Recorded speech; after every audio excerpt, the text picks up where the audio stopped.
Lo que tuve que hacer para no morir pobre desde muy chico. Supe que no nací para una vida fácil. Nací en una familia donde el dinero alcanzaba apenas para medio vivir, y medio morir también. En mi casa, el hambre se servía con resignación y el silencio se masticaba más que el pan. Mi mamá decía que un día todo iba a mejorar, pero yo aprendí temprano que la esperanza era un lujo que la pobreza no se podía permitir. Nunca entendí por qué tenía que ser tan difícil todo para mí. Mientras mis compañeros hablaban de vacaciones, de videojuegos, de cenas familiares, yo mentía para no dar lástima. Me inventaba viajes, cumpleaños felices, papás presentes. Pero en realidad, dormía con miedo a que el techo se cayera encima y cenaba una tortilla con sal como si fuera un banquete. Desde entonces me acostumbré a pensar, demasiado. Sobrepienso todo. Cada paso, cada palabra, cada silencio. Como si cada decisión pudiera ser la diferencia entre seguir adelante o hundirme. A veces siento que mi mente no descansa nunca, como si tuviera que tener el control de todo porque el caos siempre está a punto de regresar. A los 15 años me prometí que no iba a vivir como mis padres. Que iba a estudiar, a trabajar, a salir adelante aunque tuviera que arrastrarme. Y lo hice. Empecé a trabajar en lo que fuera, cargando cajas, limpiando casas, vendiendo dulces en la escuela. Pero el mundo no tiene piedad con los pobres. Mientras otros avanzaban por contactos, por apellido o por suerte, yo tenía que correr para apenas alcanzarles el paso. Dormía 3 horas al día. Estudiaba en la madrugada. Comía una vez. Me enfermaba, pero no podía parar. Nadie te dice que perseguir tus sueños cuando no tienes nada, duele tanto como renunciar a ellos. Un día me quebré. Lloré solo en un baño público, sin fuerzas, sin saber si valía la pena seguir. Me pregunté si todo este sacrificio iba a llevarme realmente a algo. O si el destino ya estaba escrito y yo solo estaba perdiendo el tiempo. Fue entonces cuando decidí hacer cosas que nunca me imaginé capaz de hacer. Cosas que hoy me siguen persiguiendo en mis pesadillas. Cosas feas. Oscuras. Desesperadas. Le robé dinero a mi jefe. No mucho. Pero lo suficiente para pagar una inscripción. Me juré que lo devolvería. Pero no lo hice. Y luego me acostumbré a no devolver. Porque sentí por primera vez lo que era no quedarse fuera. Lo que era decir sí voy cuando invitaban. Lo que era no mirar el precio de las cosas. Después de eso, crucé más líneas. Vendí tareas, luego exámenes, hasta que terminé vendiendo respuestas de concursos. Sí, hice trampa. Porque me cansé de perder siempre. Y gané. Gané becas, reconocimientos, diplomas.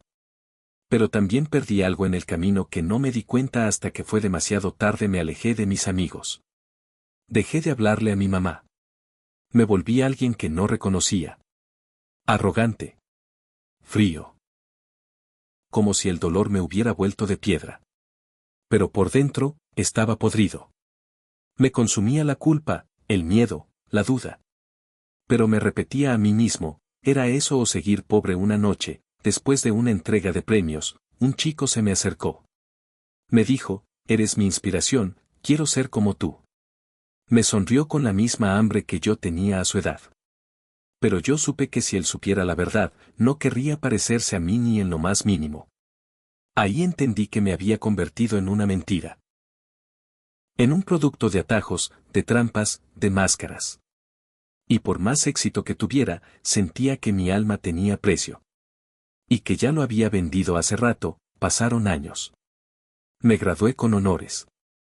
Trabajé en empresas importantes.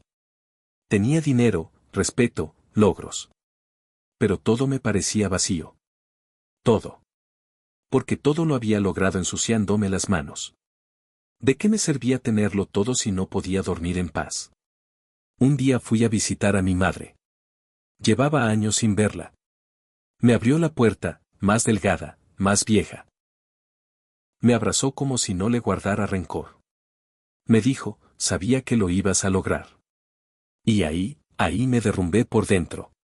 Porque ella no sabía todo lo que hice para lograrlo. Si lo supiera, ¿me seguiría abrazando igual? Me encerré en el cuarto donde crecí. Me miré al espejo. no me reconocía. Y entonces decidí algo, tenía que redimirme. De alguna forma. Como fuera. Renuncié a todo. Empecé de cero. Volví a la colonia. Abrí una pequeña escuela gratuita para niños sin recursos. Di clases, conté mi historia, pero conté todo. Sin filtros. Incluso lo peor. Porque si ellos iban a aprender algo de mí, tenía que ser la verdad. Al principio nadie me creía. Pensaban que estaba loco.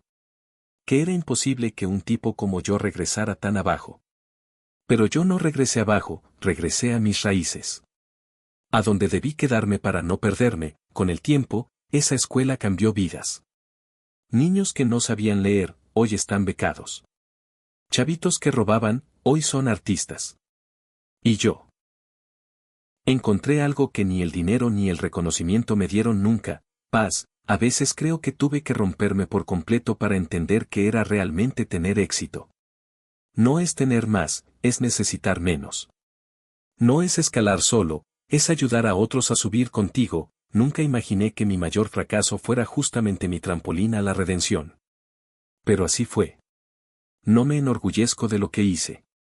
Pero tampoco me avergüenzo de lo que aprendí. Porque nadie enseña eso. Que a veces para construir, hay que pasar por ruinas. Hoy me preguntan si cambiaría algo. Y sí, cambiaría todo. Pero también entiendo que si no hubiera tocado fondo, no sabría lo que es estar realmente en paz. No sabría lo que es mirar atrás, y llorar no por culpa, sino por alivio. Yo era el que sobrepensaba. El que cargaba con todo. El que se juró salir, y salió. Pero no como soñaba. Sino como necesitaba. Porque a veces, uno no cumple el sueño que quiere. Sino el que lo sana, así que sí, hice cosas feas. Perdí el rumbo. Me traicioné. Pero también, encontré mi camino. Lo reconstruí. Lo limpié. Y ahora, cada paso que doy, aunque sea lento, es firme. Y es mío, y si tú estás ahí, preguntándote si todo este dolor va a valer la pena, la respuesta es sí. Pero tal vez no como tú lo imaginas. Tal vez no donde tú lo esperas. Pero sí, sí lo vale. Porque la verdadera victoria no es vencer a los demás. Es no rendirse cuando el enemigo. Eres tú mismo. Cuando comencé a contar mi historia en la escuela que fundé, no pensé que eso también me iba a destruir, pero no de la forma que imaginaba. Pensé que al abrirme, al soltar todo ese veneno acumulado, iba a sanar. Pensé que la gente me iba a abrazar, que iban a admirar mi valentía por atreverme a desnudarme así, pero lo que recibí fue otra clase de golpe. Una de las maestras, Mariana, la más cercana a mí, la que siempre me apoyó desde que abrí las puertas del lugar. Me miró distinto desde ese día. Ya no con respeto. Ya no con cariño.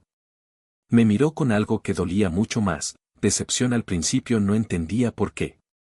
Pero luego me enteré de que ella también había crecido con hambre, con abuso, con miedo. Que su padre estuvo preso por estafa, y que toda su vida se había prometido jamás rodearse de alguien corrupto. Ella creyó en mí. Me vio como ejemplo, como faro. Pero cuando escuchó lo que había hecho, no pudo más. Me enfrentó una noche, con lágrimas en los ojos, y me preguntó, ¿todo fue una mentira entonces, incluso esto? Me temblaron las piernas. No por lo que me decía, sino porque por primera vez no supe qué responder. Porque yo también tenía esa duda metida en el pecho desde hace tiempo. Después de eso, ella se fue. Renunció. Se llevó consigo a 3 alumnos brillantes que estaban por conseguir becas. Me dijo que no podía dejar que crecieran bajo el ejemplo de alguien que había hecho trampa. Me quedé solo en medio del aula, rodeado de cuadernos vacíos, pupitres vacíos, y una verdad llena de agujeros. Me había atrevido a contar lo que hice, pero no estaba listo para pagar ese precio. ¿Cómo se perdona uno a sí mismo cuando sus actos, aunque sean viejos, siguen destruyendo cosas nuevas? Intenté seguir. Me aferré a los niños que sí se quedaron. A los que me decían, profe, no importa lo que hizo antes, importa lo que hace ahora. Pero incluso esas palabras empezaron a sonar falsas cuando algunos padres comenzaron a retirarlos del proyecto. No querían que sus hijos tuvieran como mentor a alguien con pasado sucio. Me miraban como si fuera un virus que podía infectar a sus hijos con ambición desmedida. Me acusaban de glorificar la trampa. Uno incluso me gritó: ¿quién te crees, redentor de pobres, sigue lucrando con tu culpa, farsante? Esa noche, me senté en el escritorio donde había escrito mi primer plan de estudios, y rompí todo. Todo. Los papeles. Los proyectos. Los dibujos que me regalaban los niños. Sentí que estaba de vuelta en ese baño donde lloré cuando era adolescente. Como si el ciclo se hubiera repetido. Me di cuenta de que quizás yo no merecía redención. Que hay errores que, por más que los confieses, no desaparecen, solo cambian de forma y te golpean más fuerte. Pensé en cerrar la escuela. Pensé en irme.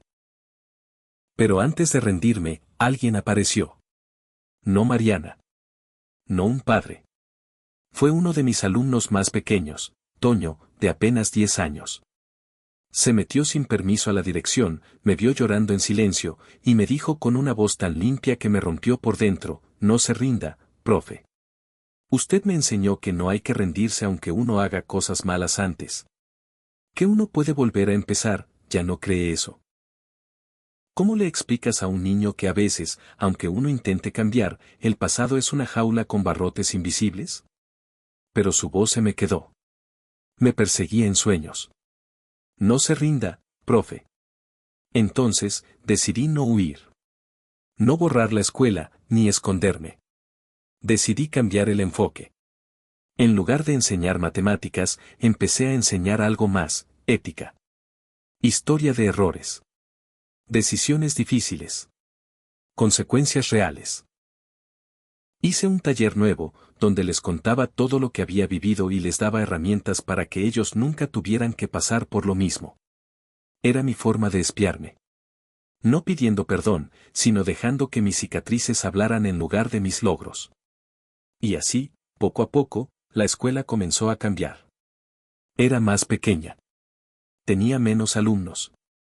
Pero ahora todo era más real. Ya no buscaba que me admiraran, solo quería que me entendieran. Que supieran que la lucha es real, que duele, que no siempre se gana limpio, pero que siempre se puede corregir. Siempre se puede volver. Un día, mientras daba una charla a un nuevo grupo, Mariana volvió. Se sentó al fondo. No dijo nada. Pero se quedó. Al final, cuando todos se fueron, se me acercó. Me miró con otros ojos. Más cansados, más humanos. Y me dijo: no te había perdonado, porque no me había perdonado a mí tampoco por lo que hizo mi padre. Pero ahora entiendo que uno no es sus errores. Es lo que hace después de ellos. Y lloramos. Como dos personas que habían guardado demasiado por demasiado tiempo. Hoy no tengo reconocimiento, ni aplausos, ni seguidores. Pero tengo algo que vale más que cualquier premio: dignidad reconstruida. Me atreví a mirar mi peor versión y a no rendirme. Me atreví a decir la verdad aunque me quedara solo. Me atreví a perderlo todo, para por fin encontrarme. Y si estás ahí, escuchando esto, sintiendo que te ahogas entre lo que fuiste y lo que sueñas ser, te lo juro, no estás solo.